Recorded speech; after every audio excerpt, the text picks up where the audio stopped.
There we are. A couple of seconds late, but who cares about that? Jane just came in for a quick chat just before I started. Good timing. Right, today, Jamie's in the house. Welcome back, Hey, Jamie. how You were doing? missed. You were missed the other night. Ah, don't worry. I'm sure I can turn the car around and re-aim. There we go.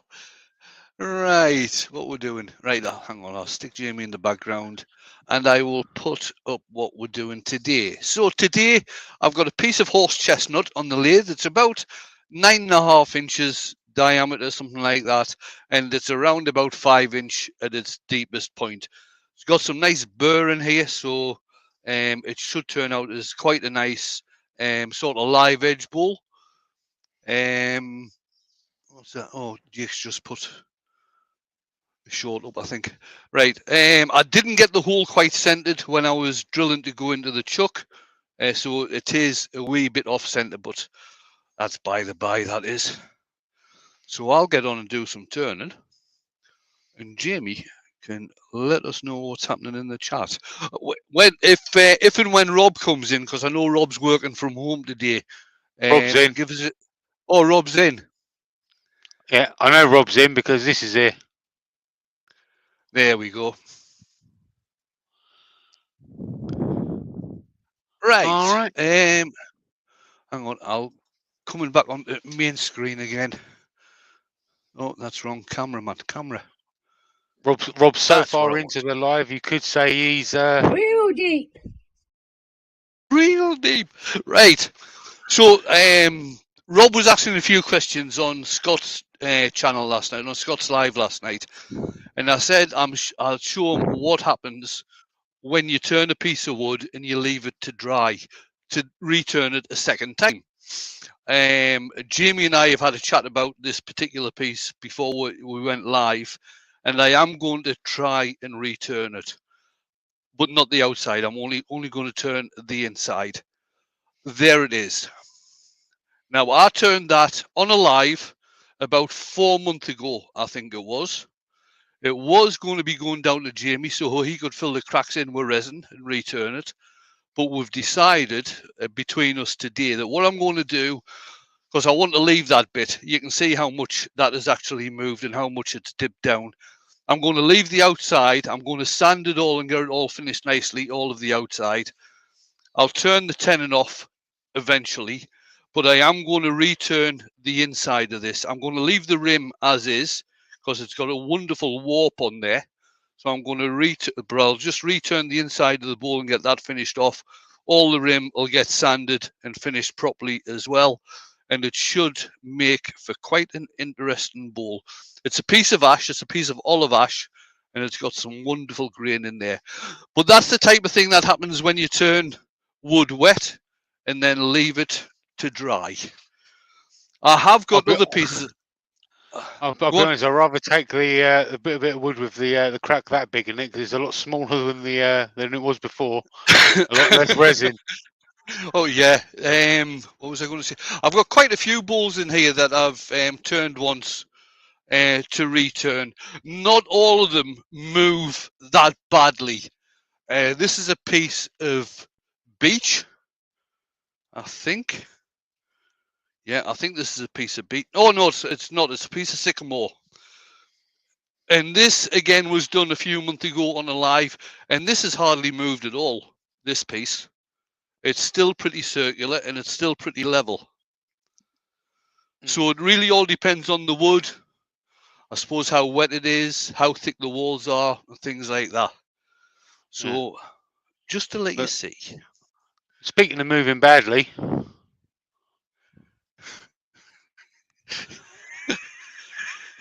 Cheeky sod. The things I have to put up with don't get any respect. welcome back, Jamie. Right. So Lucy says, "What is the best way to dry it, Wayne?" Right. If you're going to turn something wet and then leave it to dry, to return it, have the wall thickness around about 1/10 of the overall diameter. So if you've got a 10-inch bowl, have the wall thickness about an inch thick. Even wall thickness throughout. And you're actually better off doing it by weight than by time. So once it's been turned first, hang on, come back on the main camera.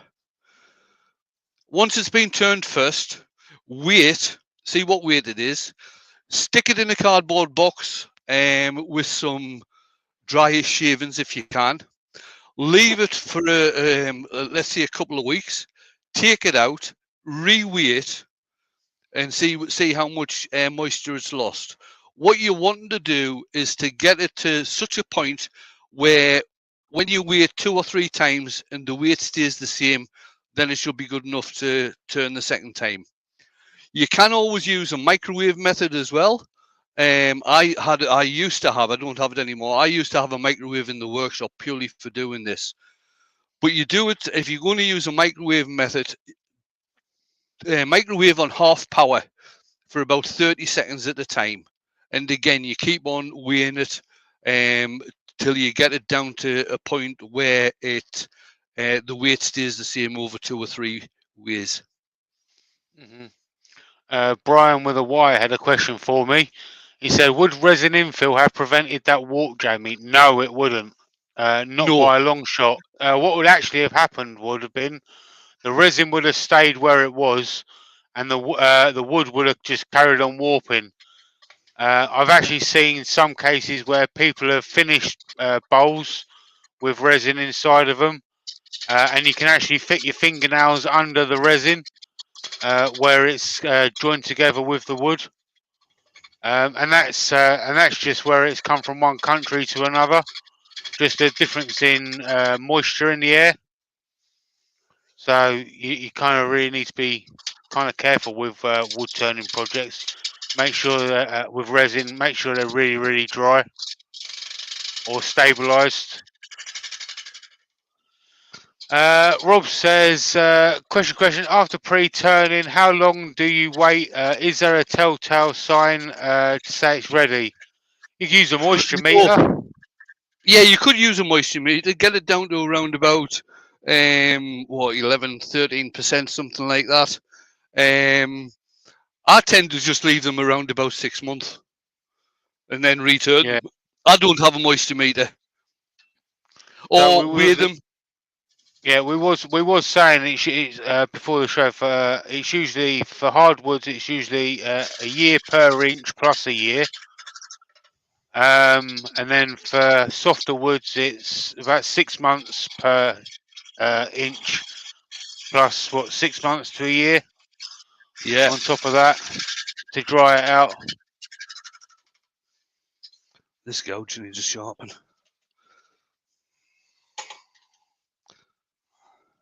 Just be a second, or 2, or 3. All right, let's quickly run through the people's out in the chat, shall we? I'm not going to go right the way to the top because I'll end up losing half the chat otherwise.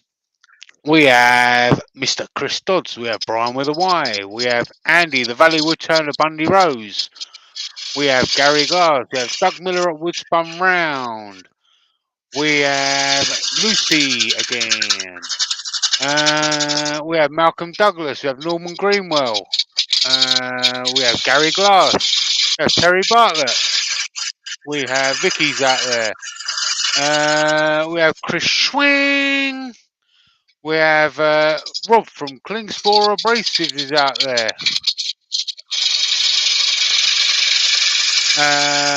We have Terry Bartlett. We have David J. Heath, the Guildford Carpenter.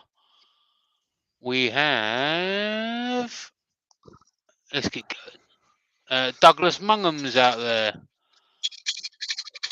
Amy DeAngelis is out there. Mr. Dr. Bob is out there. Hey, Bob. What else we got out there? I don't think I missed anybody so far. Let's keep going. I might have done. We've got Wesley Hanna is out there. Hey, Wes. We have Mr. Mark Shorten is out there. I'm at the bottom. I don't think I've missed anybody. If I have, just write something out in the chat, and I'll get to you as soon as you say, Jamie, you missed me. So, I guess I could start on with the quiz of the day. Paul There we Hoyton go. agrees your turn is in. Right, so just before we was about to go live, there was a song playing on my little computer musicy devicey thing. That's a technical name. Which is one of Wayne's favourite songs. The question for the chat is, what do you think that song was? And we have the mailman himself out there, Mr. Martin Breese, who rains sleet or snow. Martin. So what do you think is that song that was playing just before we went live, which is one of Wayne's favourites?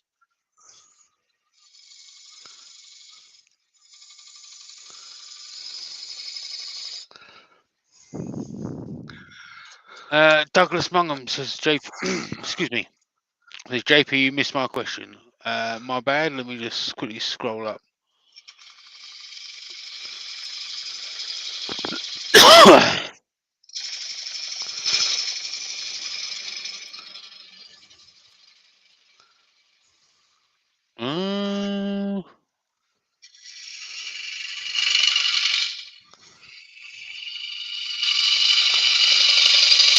Could you write it in again, mate, please? I can't seem to find it.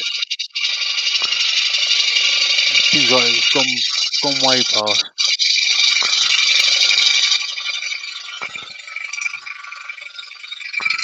Rob says, was it I'm a Barbie Girl? Vicky says, Pink Floyd. Douglas Mungham says, turn, baby, turn. Christoph says, the sound of silence. The awesome Ruby Claire's in. Hiya, Ruby. Amy says, another brick in the wall.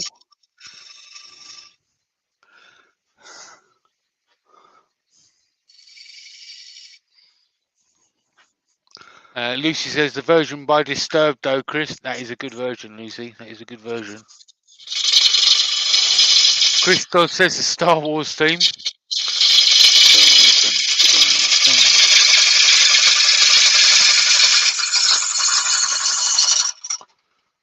Lucy says, don't turn around. Mark Short says, red, red wine.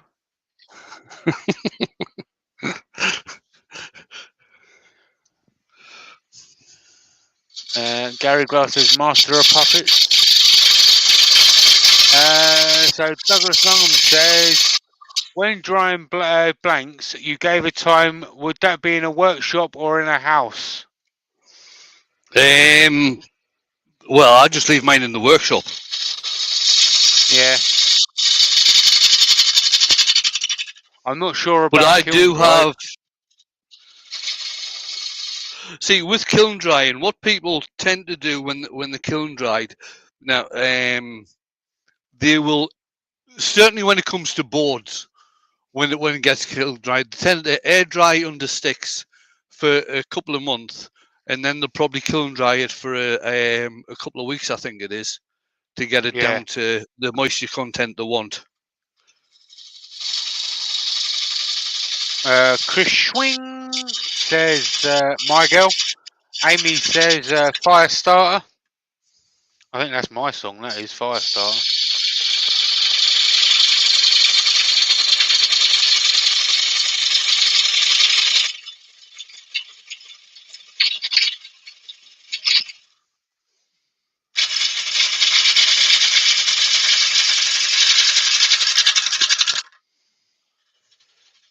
Mr. Knight's Eternals in.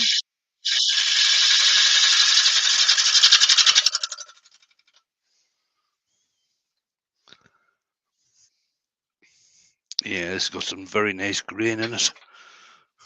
Yeah, very nice.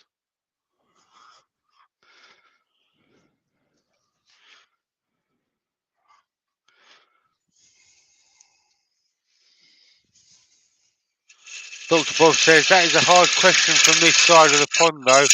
I think it would be anything from his teen years from the Beatles.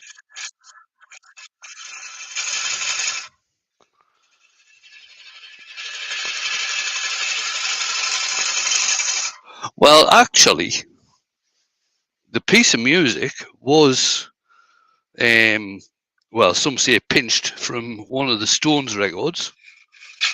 It was in the 90s. Ward Wilson's in.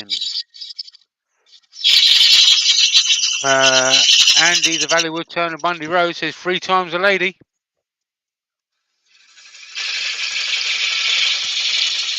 Don't let the ponytail fool you.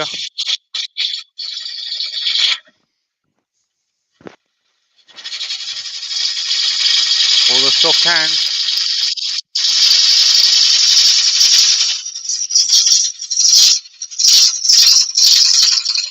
Pete from Twisted Trees is in. Hi, Pete. Just got to take another little bit off there. And I've got one piece of bark left on here. I'll see if I can get rid of that. Excuse me, at some point. Mark, the Gentleman Woodturner.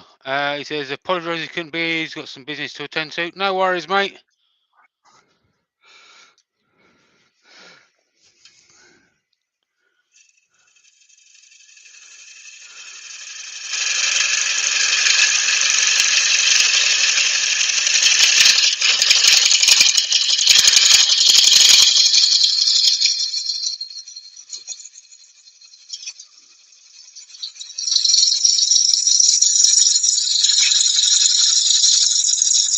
Douglas Nolan suggesting it could be music from the Roman times. You mean like the Ramones?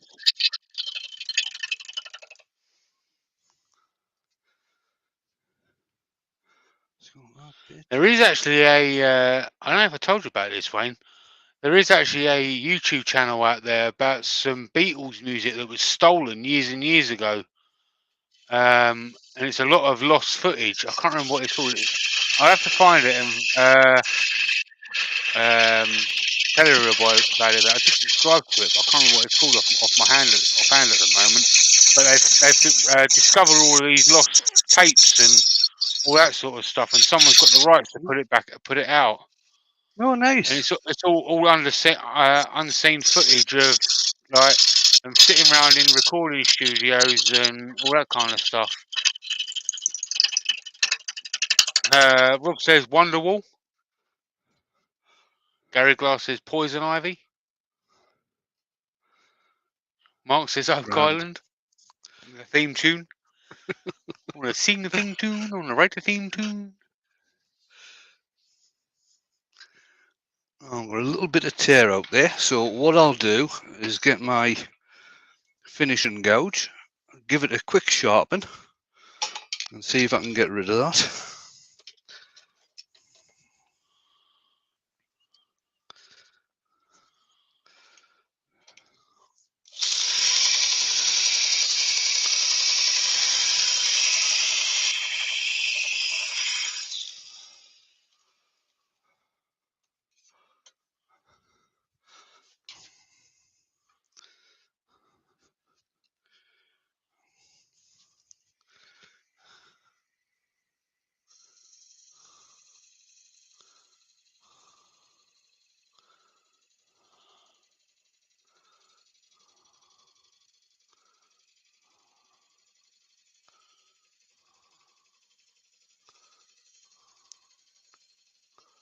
It's called the Nagra reels. Is what it's called. So if you search for that, on the internet, you'll find all of this stuff. I think the YouTube channel is called. 2 seconds. It's called Almost Beatles Songs. Now, I usually like doing this finishing cut in a wanner, but those shavings were getting in me way then. I couldn't see what I was doing.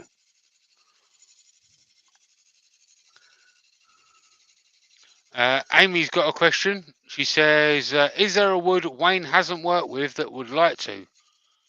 Resin wood.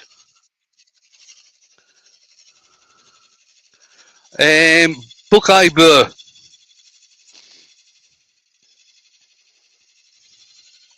And I'd also like to try some of the flame cedar as well. When I was in Georgia at the 2019 woodworking show, there was Buckeye Burl, and I tell you what, Wayne, it was the size of the wall.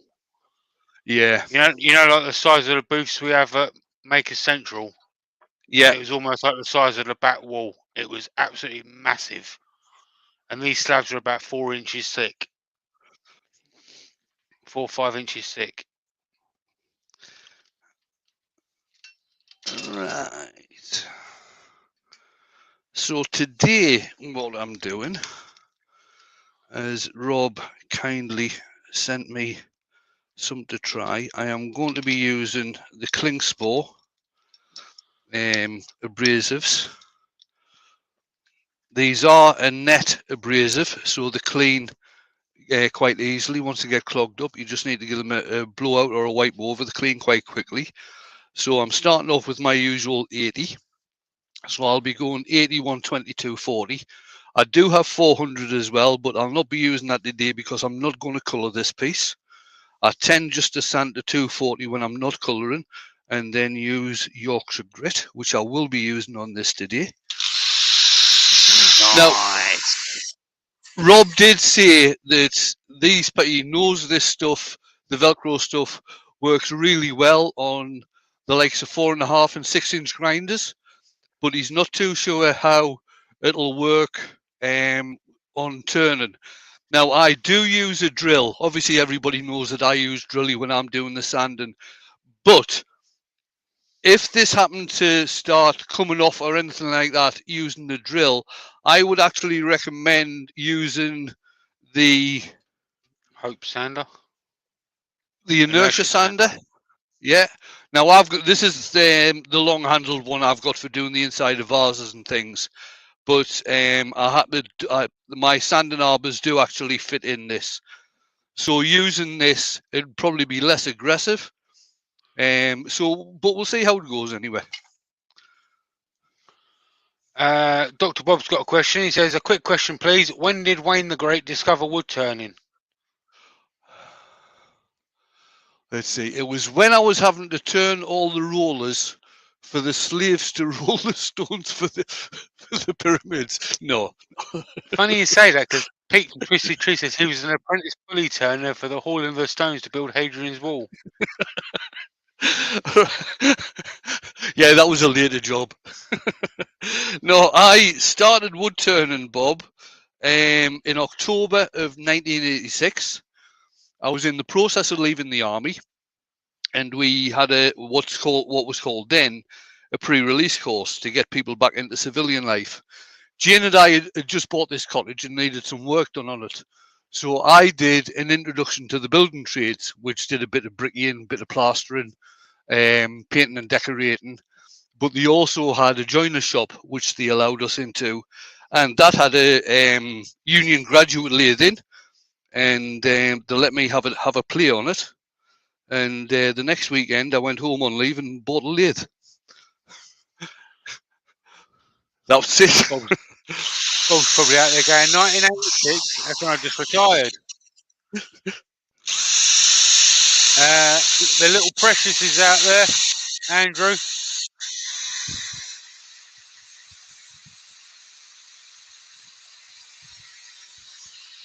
Rob says it's very difficult with net products getting the right amount of Velcro without blocking up the mesh and losing the advantages of the net product. Yeah.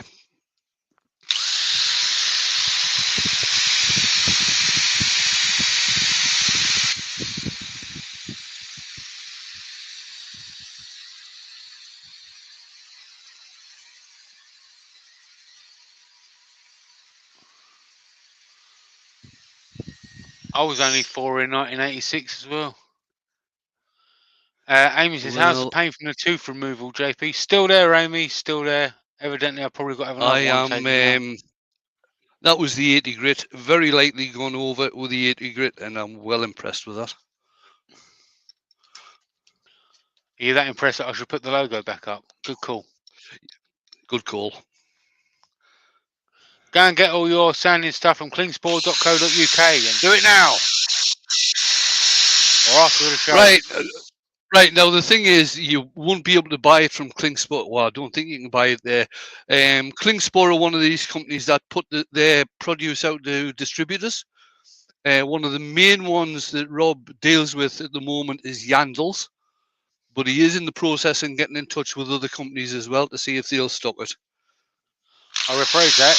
Go to Klingsport, find out where the distributors are now or after the show.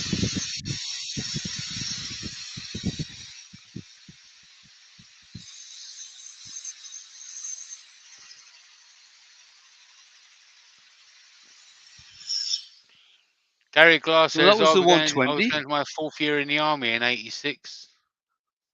That was my 12th year. I came out after 12. I did December 74 through to December 86.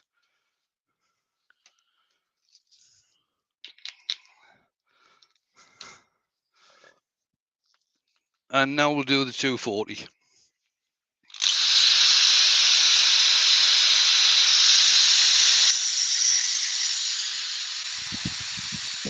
Vicky says, I will be 40 in your 8 years.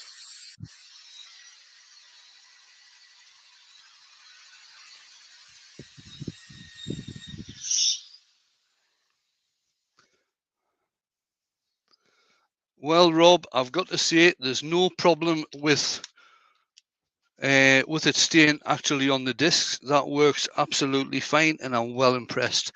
So thank you very much. Right. Conversation starter. There you go. Apparently it's Lucy's birthday soon. Oh, right.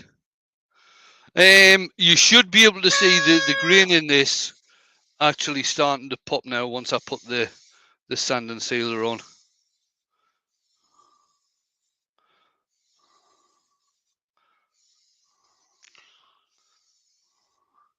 There we are, especially around Rob, this area. I wouldn't have said that, mate. He drinks quite a lot of beer. I drink more wine. Yeah, actually, you're probably lucky you said beer and not wine. And he says, I can't thank you enough for testing it for me, Wayne. I owe you a beer. Oh, cheers, Rob. No problem whatsoever. Thank you for sending it. There we are. So what I'm doing now, obviously that was a spray on sand and sealer, and I'm just wiping the excess off this. I don't need to use web brax on this because I'm using Yorkshire Grit. Easy Wood Tools, Yorkshire Grit. There you go. I haven't got the logo in there yet, have I?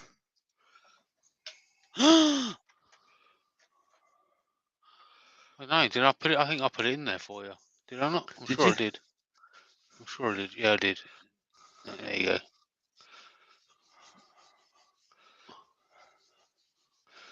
So it's moved across to Easy Wood Tools, obviously from Glyn Senior. The recipe hasn't changed at all because Glyn went across to Lexington, across to Easy Wood Tools, and actually trained the staff on how to mix it. And it's also now available in UK Amazon. Yeah, it's available on Amazon.uk. I had the link in on Wednesday night. I haven't put it in today's. It's through somebody called DJ Evans. That's who is selling it on Amazon.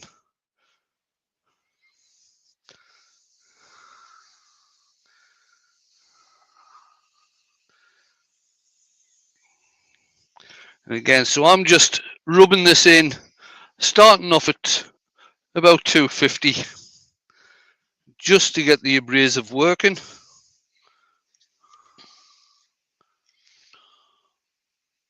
Also, on a bit of a side note, on the 27th at 8 PM UK time on the Dremel UK YouTube channel, there will be a live stream coming at you. If anyone fancies tuning in for that. It's going to be hosted by I think it's going to be hosted by Kez and Phil from Spirit and Bear. Yeah, it's Kez, Phil, and Mark Peachtree. Mark Peach, yeah, that's it. Mm-hmm. John McDonald's in. Hey, John.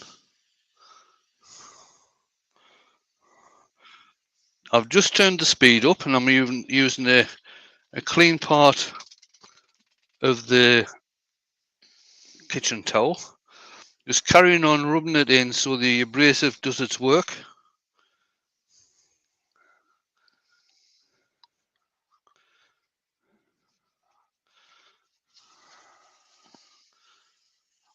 And you keep on rubbing it in until your piece of paper comes away clean. And that's relatively clean there. There's one more pass, I think. There we are. Beautiful finish on that now. And we will finish this off, put a final finish on of microcrystalline wax. This is the Hampshire Sheen microcrystalline wax, which is toy and food contact safe. Mm-hmm.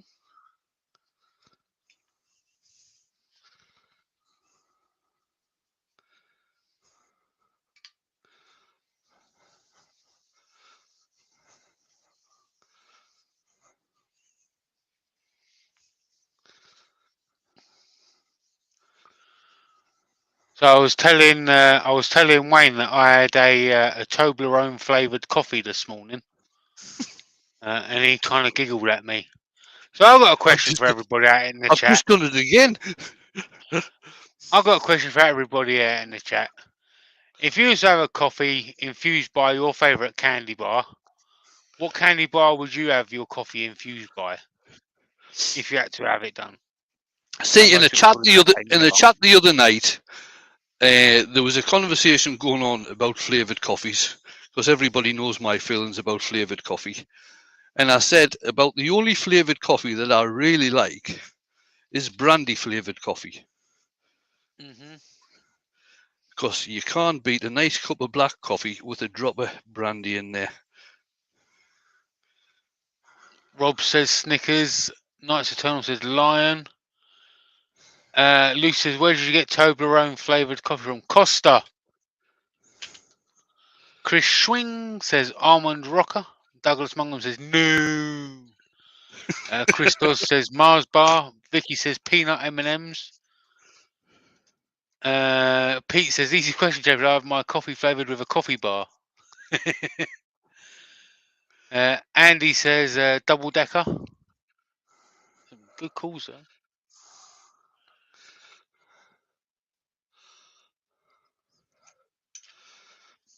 Rolf says brandy coffee kept me warm many nights on Sainsbury's Plain. Paul totally agrees. Salisbury Plain. Oh, Salisbury Plain, yeah, not Sainsbury. Yeah, so I'm on medication. You're obviously not taking enough.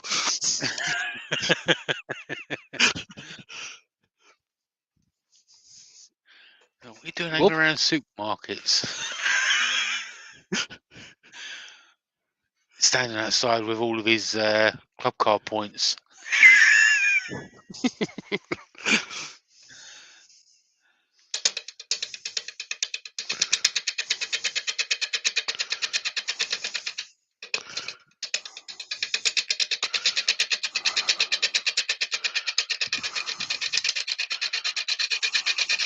Douglas Mungham says, JP, more pills needed. Oh, I don't need more pills. I started to rattle, I think.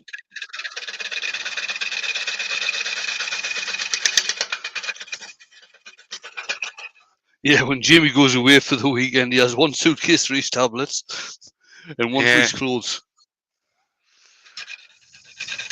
Believe it or not, my tablet suitcase is bigger than my clothes one.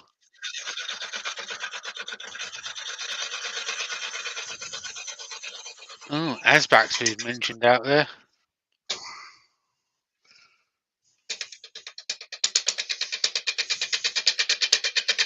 That's not a nice thing in this house, or it wasn't.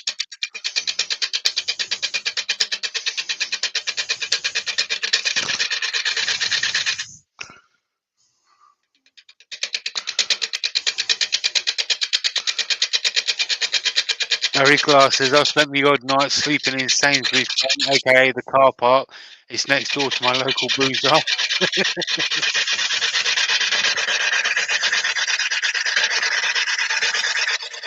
No, Vicky, it's brandy.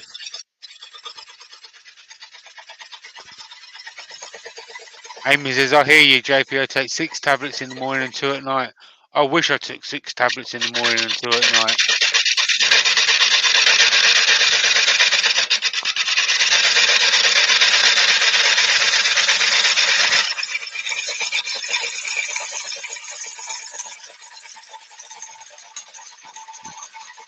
I think I'm taking that many just on painkillers at the moment.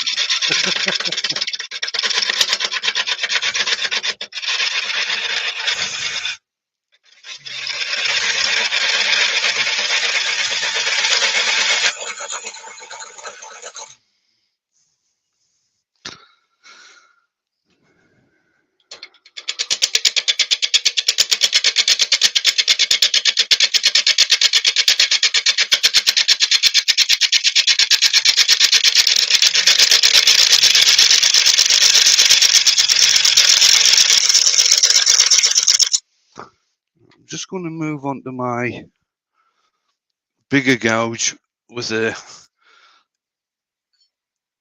which is more swept back. Well, all right.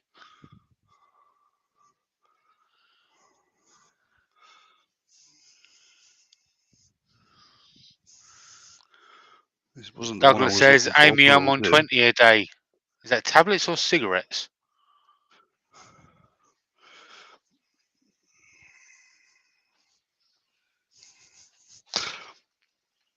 This is just so I can get the right angle for going down the wall.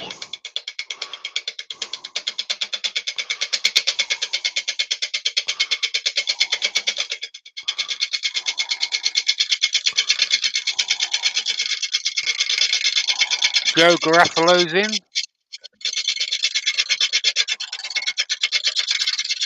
Wesley Hannah says, no meds for me yet. Just vitamins, coffee, and nicotine.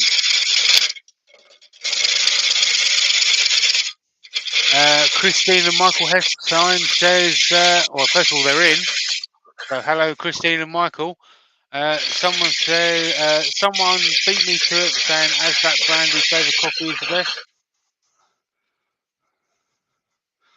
Let's see how we're doing. See what sort of wall thickness I want on this.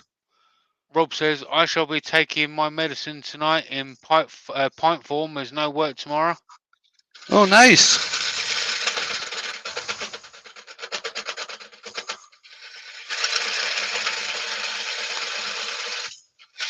I wonder if Rob's rap name is 80 Grit. Sorry? I wonder if Rob's rap name is 80 Grit.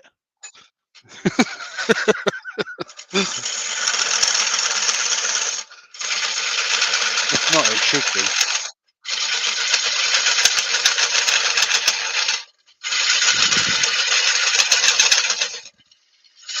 Hereby popular demand, 50 cent and 80 Grit.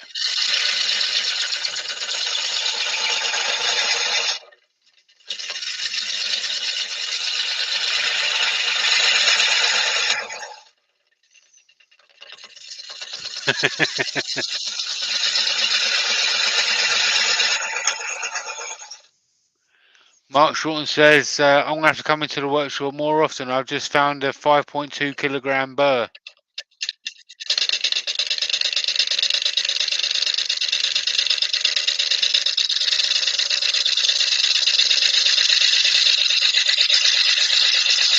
I found a burr while cleaning up the other day and I can't afford to turn it yet. So I put it away. It cost me over £100.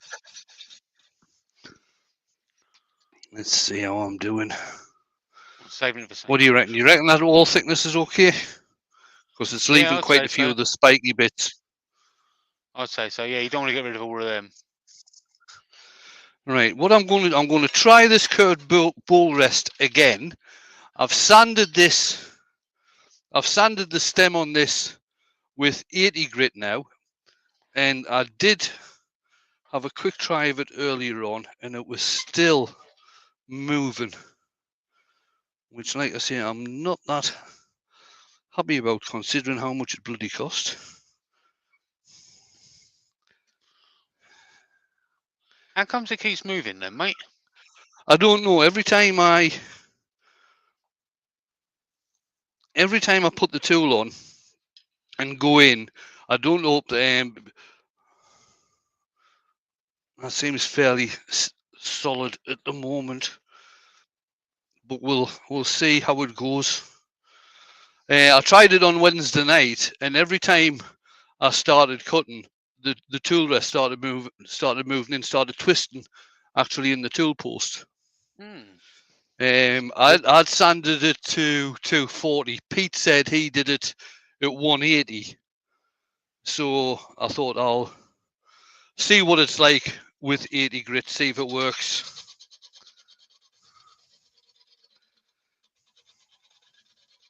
Yeah, definitely shouldn't be doing that.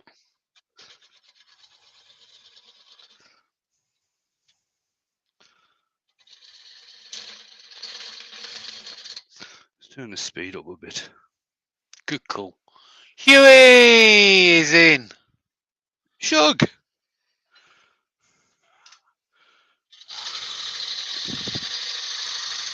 He says, come on, mate, get that bowl rest earning some dollars, because dollars is what I need. He didn't actually quite say that, but...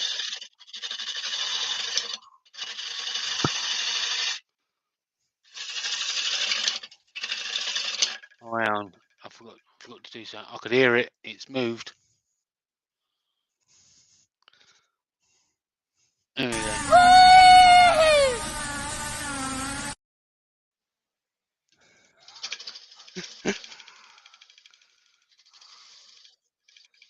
Right in the Love Spuds. Love Spuds t-shirts are available on my Teespring. Just saying. Chris from Bailey Woodworks is in. And Benjamin is in as well. Hey, guys.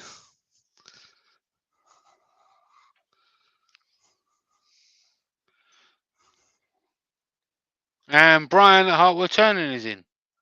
Hey, Brian.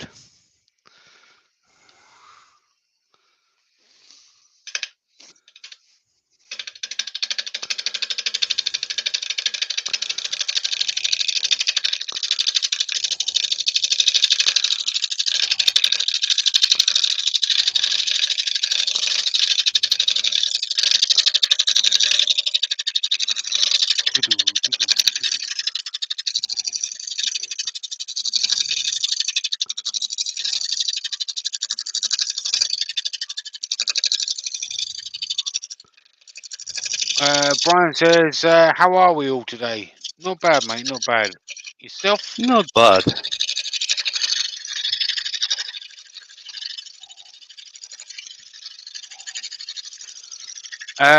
Douglas Mungum says, question, Wayne, would sanding it up and down rather than around? That's a bit personal, and definitely not on a live stream. You know, I never even thought of that, to tell you the truth. Did you use your Dremel, Wayne? I didn't know. Hashtag sponsored.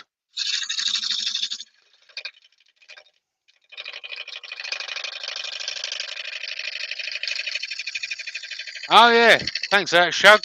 Battle of the Makers tonight. I had that link and then I bloody copied something else. Don't worry. I'll get it for you. I got you back.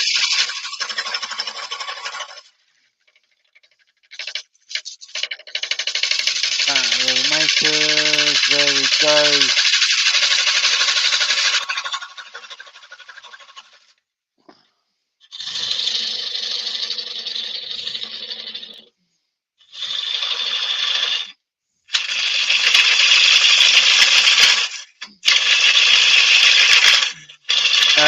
Rob says, if you have any Zerk-based abrasive, normally blue in colour, same grit size, will give you a deeper scratch.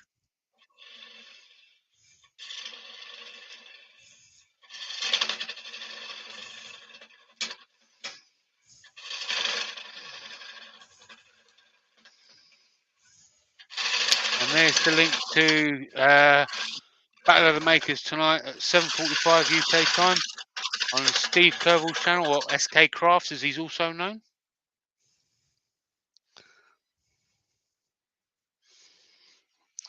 Right, just going to give this a quick sharpening again. Benjamin says, have you also cleaned the post with spirits? It might just be oily. Yes, I did. Thank you very much for that suggestion, no?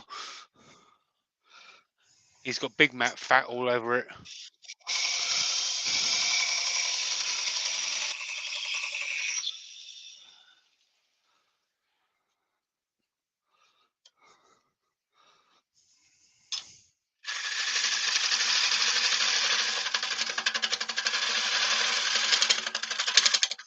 Not getting a clean cut on this at all.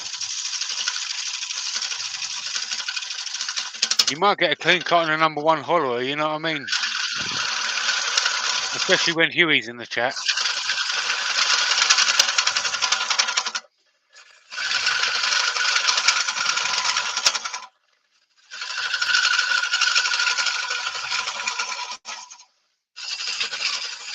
Mr. Tidy Gardens out there. He says, fab work, Wayne. And Peep and Twisted Tree says he's off, gotta go. See you, Pete. Thanks for coming in.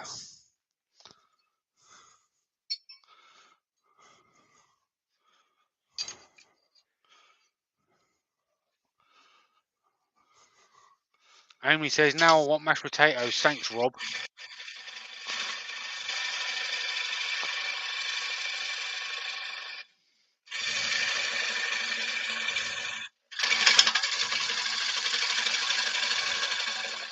Gary Glass says, ooh, right in the spudderoonies.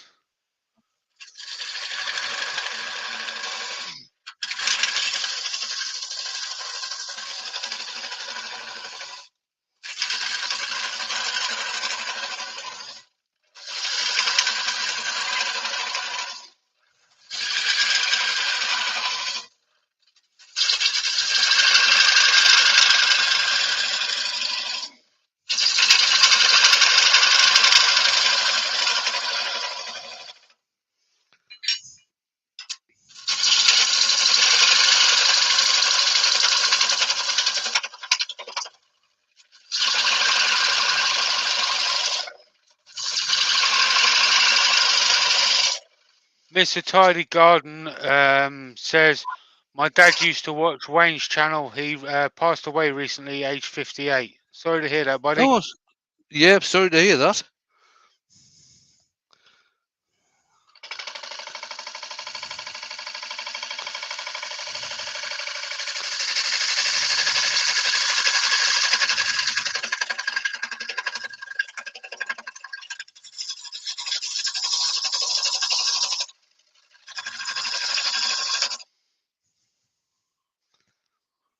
Right then. Douglas Mum's asked Shug if he's got a cricket box to take around with him.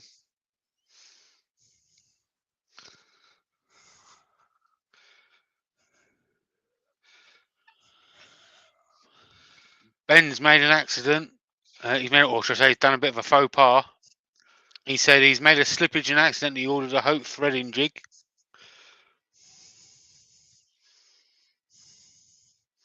Was that the accident? Yeah. Oh, right. Okay. Mr. Tidy says he passed away with motor neuron disease. Nasty. Yeah, not good. Now, if anybody is wanting advice on any gardening tips, anything like that, pop across to YouTube and follow Mr. Tidy. Yeah. Yeah.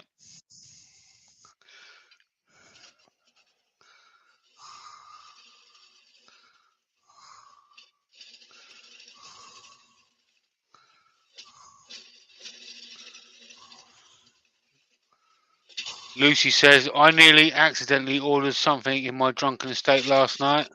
Spill the beans, Lucy. What was it?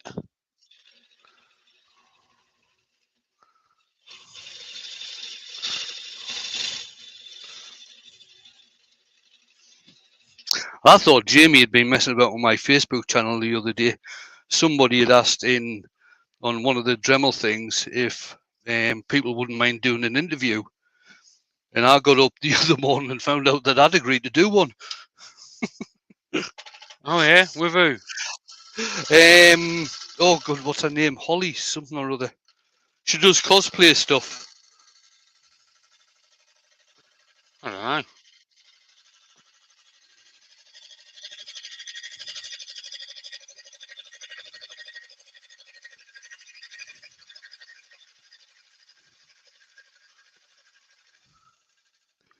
Right, I think I'll use my English grind now.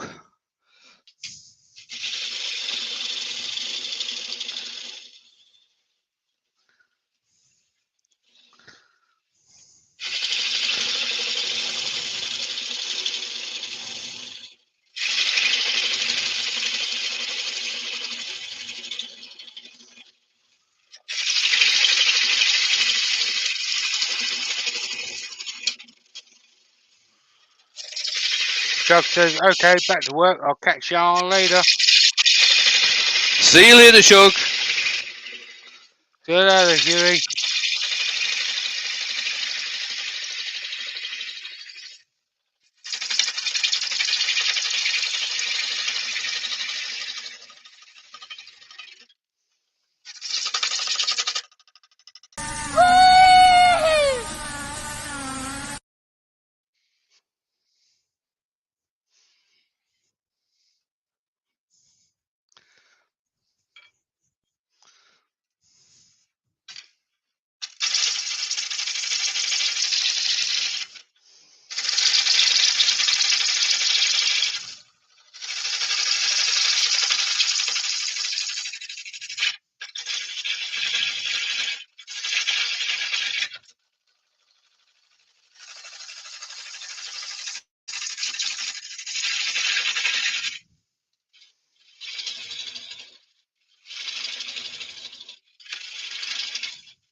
See, that's the only thing that I've never liked about curved tool rests is that when you're trying to get in at the sides and come across the bottom, your tool actually hits the tool post.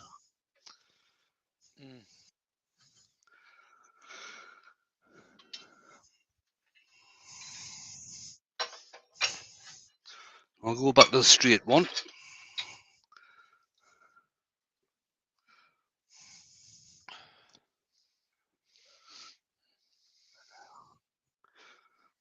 And see how I get on with that.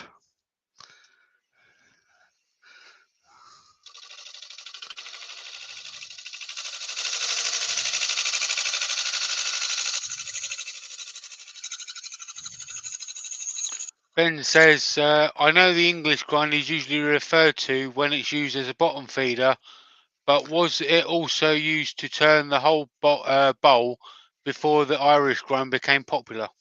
Yes, it was.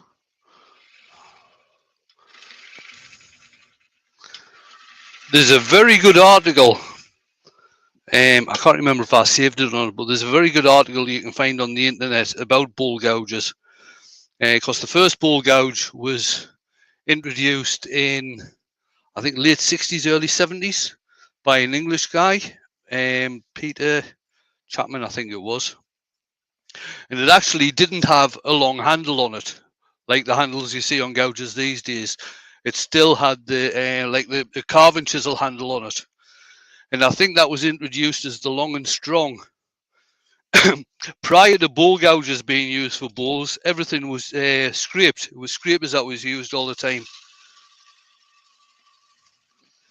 And then, I can't remember the guy's name from Ireland who did the Irish grind. And I think it was Ellsworth followed that on with a grind. And then people started using different types of tool steel. And that's where you get to today with all the different types of tool steel you can get. With there's a question. Go on, mate. Go on. There's a question that I might be able to help out with. Andy's got a question about the Coronet Herald. Has anyone else had an issue with the Coronet Herald extension not matching up? The one I just bought is so badly matched up the tailstock won't slide up and the bolt hits the first cross member. Right, so here's what you do, Andy. So there is a bit of play on the bed extension. All right. So what you're going to do, this is a 2-person job. Right. What you want to do is you want to get a straight edge and put it on the top of the bed.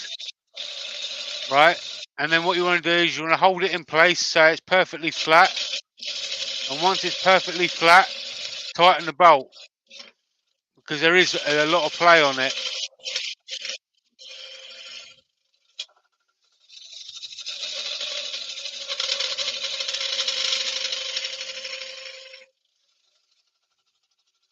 My one did exactly the same, and as far as I know, there's a couple of people that's had the exact same issue as well.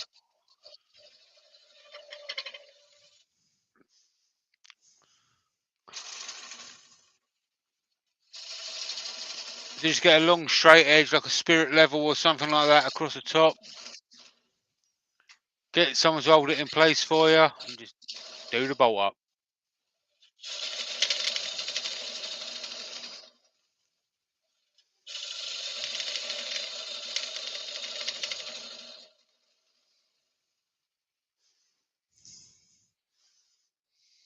There we go. I'll just a little divot in the centre there. I'll just get rid of that.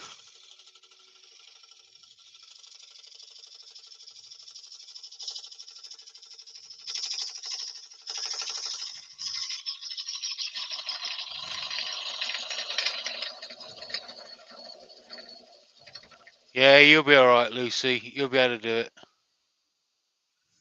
You could do the bolt up while Andy holds it.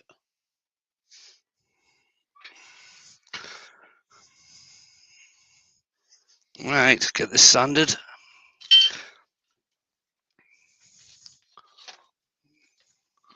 Oh, I know what it is. I know what you're talking about. So, what it is there's like a safety bolt under there, so you can't take the tailstock off. So you can just take that out. You just take that out. It doesn't need to be in there.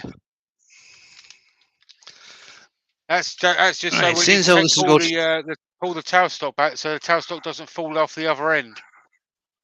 It's like a safety thing that they put in there. It doesn't need to be in there.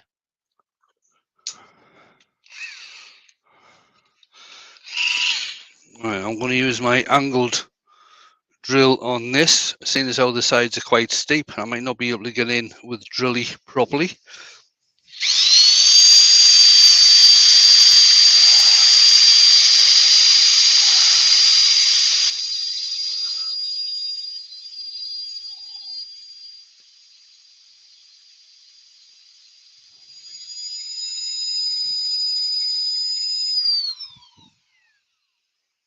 Let's move some of these tools out of the way so I can get the tool rest out of the way.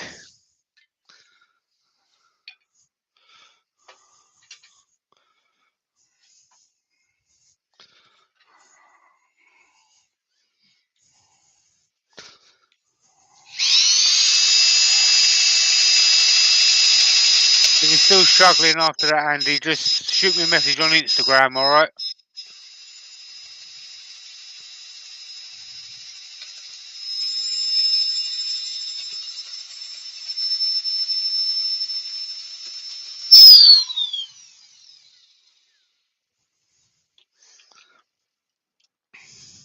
Now, obviously, I was sanding a fair amount of air there, and I just tend, as people probably know, I just tend to cut my sanding things into squares, not circles. And this has got no tear out whatsoever, even though I'm cutting on burr and cutting on a lot of air. Move on to 120.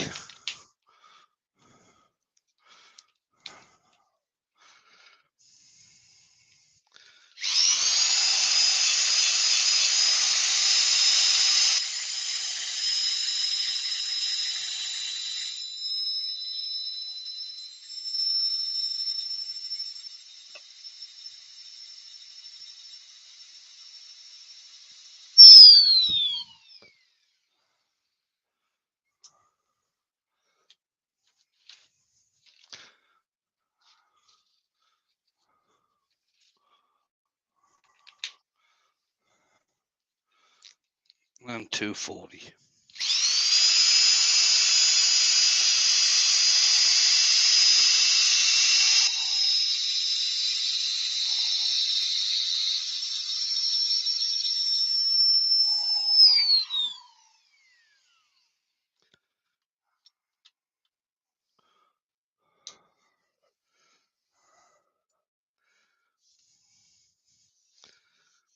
Let's give that a quick wipe out. I've put bloody brushy down somewhere and I can't find it.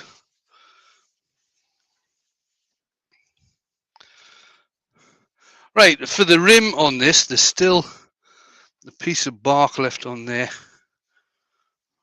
Might as well try and have that away, depending on how. That's it.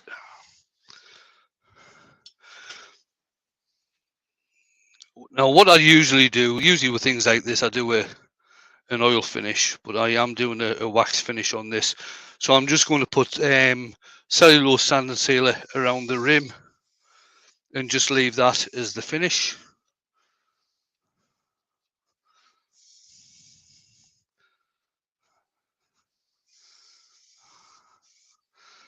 And then we'll do the inside the same as we did the outside. Sand and sealer, wipe off a lot of the excess.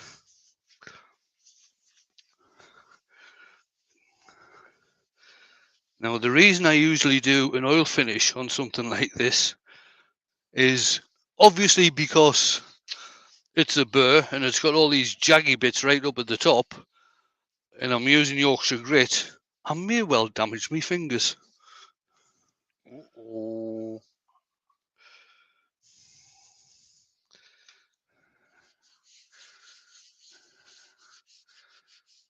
So if you are doing this at home, either be very, very careful or use an oil finish. Because that way you can brush the oil on and just wipe it off, or wipe off any excess without the lathe running. Turn that speed down. Rob says the net product AN400 is available in grits 80 up to 800. Excellent. Amy's got to take off as well. See you, Amy. Thanks for coming in. Douglas says, Wayne, could you wax the lip with a brush? It means the I rim. probably could. I don't have the thing is that if I did that and used wax on the rim, I'd have no way other than using maybe a with the lathe stationary, using a buffing brush or a buffing pad to try and actually shine it up.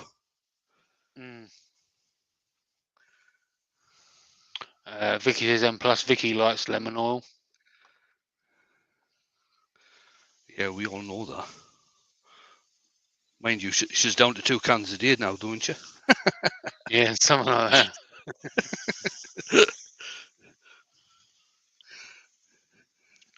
Mind you, I think she's ill. She had chocolate orange last night. Oh, good. Instead of chocolate lemon.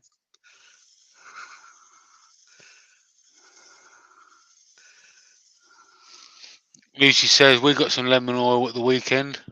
I try and keep Vicky away from mine.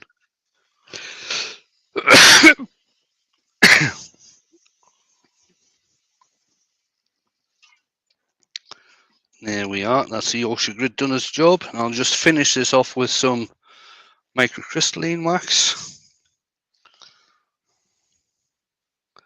It's funny, every time I'm in the workshop and I need a cup of coffee or something like that, I just pick up the lemon oil and just shake the tin and she can sniff it being moved. So she comes out and that's when I go, fill up that for us.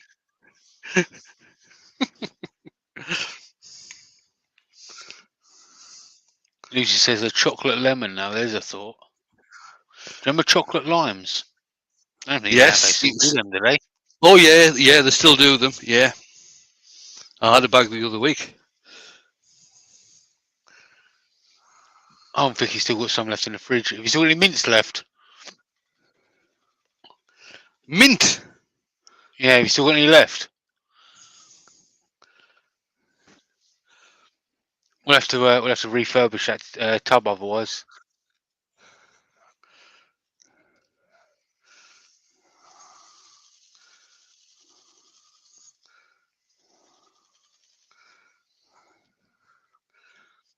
There we are.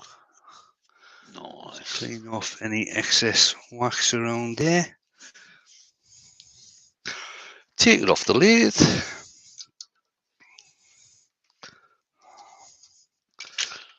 Wesley Hannah says, question, Wayne, doesn't Dremel make a cloth wheel that you could use to buff the rim? Yes, they do. Yeah, I've got that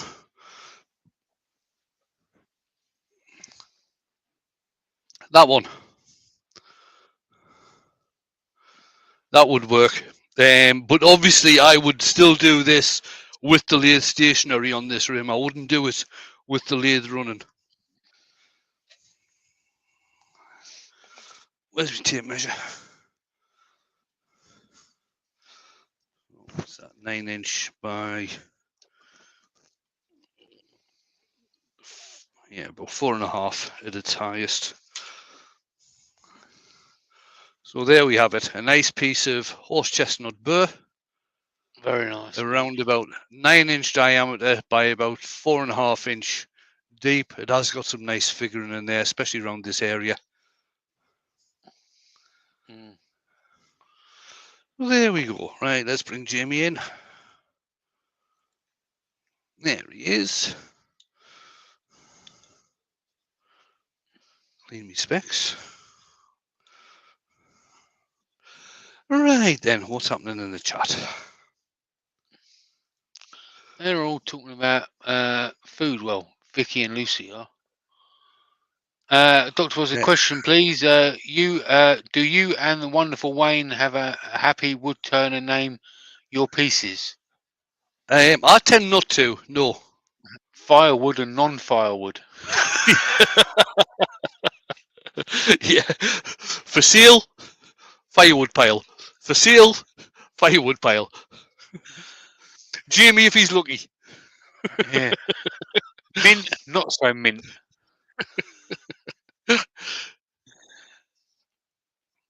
Mate, I am going to be doing a couple of pieces over the next couple of days, which I think will deserve to be named. Dale, hang on, I need a piece of paper towel. I've got wax or something on my specs.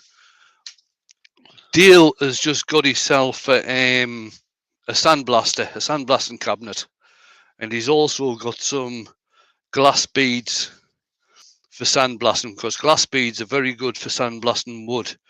They're better than what's it called?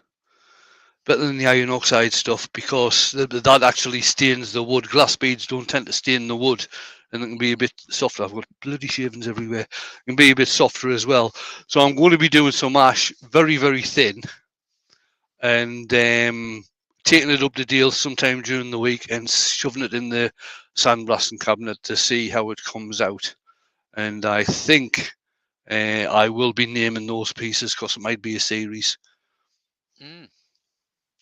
Sandy Beach. Yeah. There you go. Oh. And today's show was brought to you by Sugarism. Rob says another great blast product for wood is crushed walnut shells. Yes, crushed walnut shells. That's nice and soft. It is. Crushed walnut shells are used also on thin metal, because again they're quite soft, and using something hard can actually penetrate thin metal. And walnut shells, crushed walnut shells, tend to be softer and more delicate. Yeah.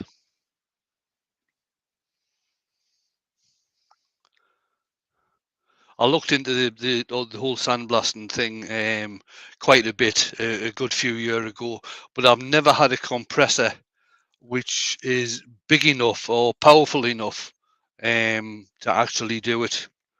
Mine certainly isn't. I've got one of the compressors from Lids.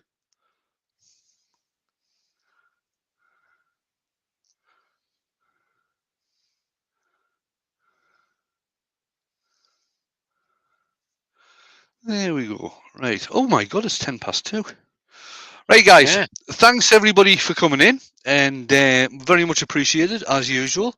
Like we said earlier on, we've got Battle of the Makers on tonight. me and Shug against Brian and Joe, with Steve asking the questions and Terry being adjudicator. That'll be starting at 7:45 UK time. Mm-hmm. Tomorrow we've got Saturday morning cartoons at 4 UK time. That'll be 10 Central, 11 Eastern. I'm still not certain of what time it'll be in Australia. And then tomorrow night, I'm back on tomorrow night at 8 o'clock doing another show. I don't know what I'm doing yet, haven't decided. But we will see you then. Sunday, Steve Esky will be on at 1 o'clock with his Sunday lunchtime show. And then we've got Drumley UK with the great cousin Phil and Mark Peach, I think his name is. It's 8 o'clock on Sunday night. Then I'll have a premiere out at 10:30, and Jamie will have one out at 11 o'clock. And then we're back to Monday again with probably Terry at lunchtime. So on that note, again, thanks everybody for coming in. Thanks to Jamie. Just real quick, mate. There's a question out there. Andy wanted to know where I got my Easy Wood Tools gauges for the mortise and tenons. If you go to the description of my videos, there's a link to Amazon in there. I got mine from Easy Wood Tools, but like I said, you get them from Amazon, and they're in there. I think they're about £15, something like that. Or make your own. All you need is a piece of plywood. Measure the piece of plywood on the gauges. Cut the plywood out on the bandsaw. Job's a good one. Rob loves a hat. Oh yeah, mine's in the house. Sorry, mine's in the car, Rob. I had it on all weekend at Harrogate though. Right, I'm off to get some lunch, and I will see you the next time. Andy's saying he could use his laser. Yeah, you could use your laser. Bloody people with lasers. I don't know. Right, I've hit the button.